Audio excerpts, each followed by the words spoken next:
Okay, so what brings us here today? Well, I think you all know the reason we're here is that we've made a formal decision to move SandTunes, the major music event we're staging in late November, early December, from Coolangatta Beach over to this fantastic stadium, Metricon Stadium, where we're coincidentally also staging a big show with Queen next February here, which is just about sold out. We love the stadium, so it's been a fairly easy decision after lots of conversation with all the different stakeholders. And here we are, and we're looking forward to being here at Metricon in a few months' time with all our talents. So if you'd like to, I won't make a huge speech today. If you'd like to throw any questions, I'm ready for you all.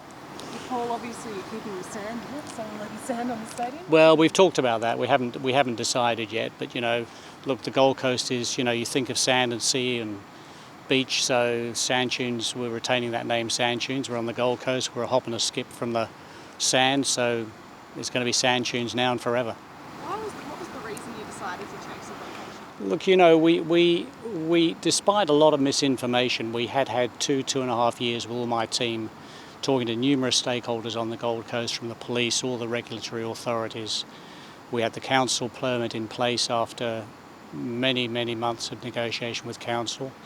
But then ultimately the locals pushed back. The community up there in Coolangatta on the beach obviously didn't like the idea. They were very anti it. So after talking with Kate Jones and then Megan Scanlon, who your local member, we came to the conclusion that we should listen, take it on board what they've got to say, and we're intelligent people, make a common sense decision and make the move and make everyone happy. All we were trying to do was bring major events to the Gold Coast. We thought everyone would embrace the event up at the beach. We thought it was a great concept. There's a number of them around the world that I've seen that are great. It's a shame, but we move on. Life's always got some challenges, but this will be a great outcome and certainly won't be disappointing. Well, are you surprised at this outcome? That it's come to this? Yeah, I was surprised, because when we started out, everyone was so behind the other idea, at every level. As I say, we spent many months, up to 2 years, talking to everyone. We've been promoting events for 35 years, major events. I just had, the Chvrches Festival up here in Queensland, in Brisbane in February, headlined by Eminem. That was a major event, and they're the scale of events that my company presents. So we like to think, without being arrogant, that we're a professional, well-regarded operation globally for putting on great events and professionally, and we consult with everyone wherever we go. So I was a bit surprised, but hey, as I say, we listened, and here we are.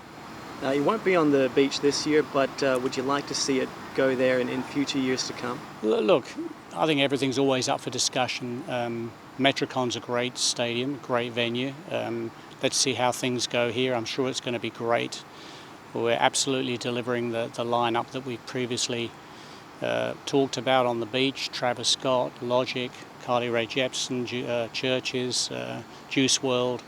They'll all be here. They've all posted they're going to be here on their website. So I know there's been some scuttlebutt about is Travis turning up. I can assure you Travis is turning up. He'll be here putting on a most spectacular show.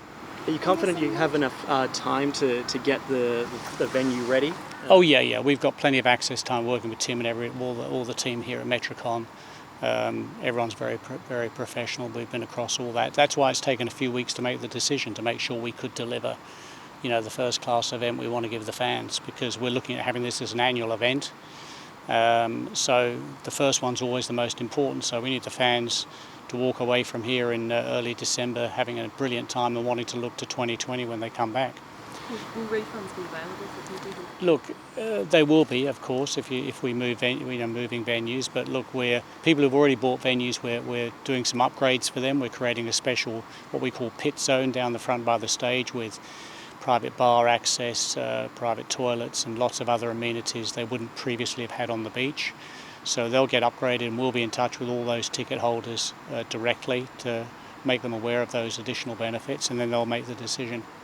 The other thing I should mention is that as a consequence of moving here, we're able to sort of restructure some of our ticket pricing. So we're very conscious that fans are aware of the cost of going to concerts these days, so we're introducing a brand new ticket which will be $129, single day ticket, which we weren't able to do on the beach, because on the beach we had enormous amounts of money tied up in creating an infrastructure on the beach, and it's all driven by budgets and the arithmetic.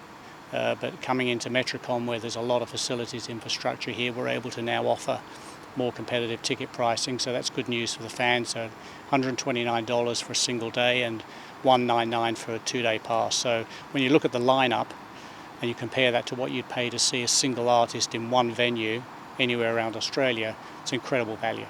What about people who already booked accommodation and paid for their accommodation? Well, as I understand it, there's like at all events at Metricon, there's free transport from all around the area, so people will be able to get here easily. And you know, the stadium have reassured me they'll be putting on additional transportation like they do for most major events here. And I understand you've changed the age as well? Yeah, that's the other positive here. Coming in here, we're able to now open it up to 15 plus. We were unable to go below 18 on the beach, but now with the new licensing structure within the stadium, it's 15 plus. So there's a few good messages there. You know, really it's just the new venue, and the pluses are we've got new ticket prices I've just talked about, 15 plus, and this amazing lineup, which I have to keep reinforcing is probably going to be the biggest lineup of any other festival in Queensland this year. Well, as you alluded to earlier, you are a major player in this space, and having to move such an entertainment away from the beach, is that a deterrent to using the Gold Coast? Not at all. Look, we love the Gold Coast. I mean, we think there's great opportunity here to really bring more and more 5-star entertainment up to the Gold Coast when we're already in Queensland. So no, I'm a big supporter of the area, and will continue to be here. As I said, SandTunes isn't a one-off. We'll be here in 2020. It's an annual event. We want to make it a major event on the calendar, on the music calendar globally. Yeah, I mean, the word's already spreading internationally. I've got agents already asking me about some very exciting acts for 2020 already, just because they've heard that Chvrches and all the other people are doing the event this year. So, you know, it's all good news. Anyone you can hint at? Not yet. We'll save that for later.